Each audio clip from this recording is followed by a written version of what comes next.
faut se dire que le choix de nos pays invités d'honneur, donc dans le temps, ça répondait plus ou moins à plusieurs critères, parmi lesquels nous pouvons notamment noter donc le degré, en tout cas, des échanges commerciaux entre le Sénégal et ce pays-là. Donc, on a dû abandonner ces critères-là à un moment donné, parce que certains pays, quand même, exprimaient directement leur volonté donc de vouloir être le pays invité d'honneur de la manifestation. Donc, c'est le cas de l'Égypte en 2017. Donc, c'est eux qui avaient exprimé le vœu d'être le pays invité d'honneur. C'est le cas aussi de l'Éthiopie quand ils l'ont été en 2015 ou 2016. Non, 2016.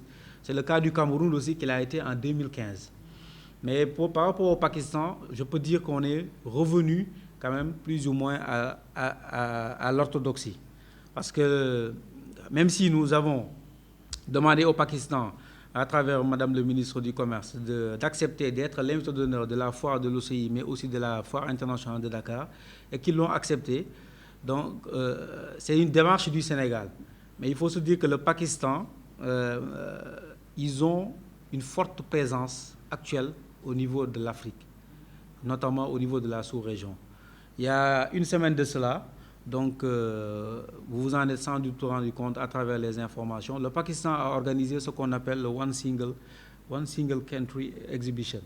Donc c'est une exposition unique. C'est un pays qui choisit d'exposer dans un pays d'Afrique pour montrer ses différentes potentialités économiques.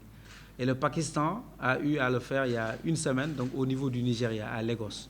Et c'était l'occasion pour le Pakistan, et c'était d'ailleurs avec le déplacement du ministre du Commerce et des Investissements, c'était l'occasion pour le Pakistan de pouvoir montrer toutes les potentialités qu'il pouvait en tout cas offrir à l'Afrique, et tout en demandant bien sûr donc ce que l'Afrique en tout cas pouvait lui offrir en termes de partenariat gagnant-gagnant. Et donc le Sénégal donc, avait conduit en tout cas une forte délégation donc, à ce niveau-là.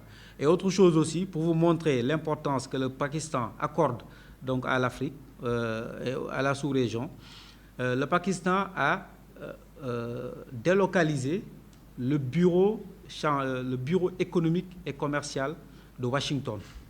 Il l'a déplacé à Dakar. Et ils ont nommé un chargé des affaires et de l'investissement, donc ici à Dakar.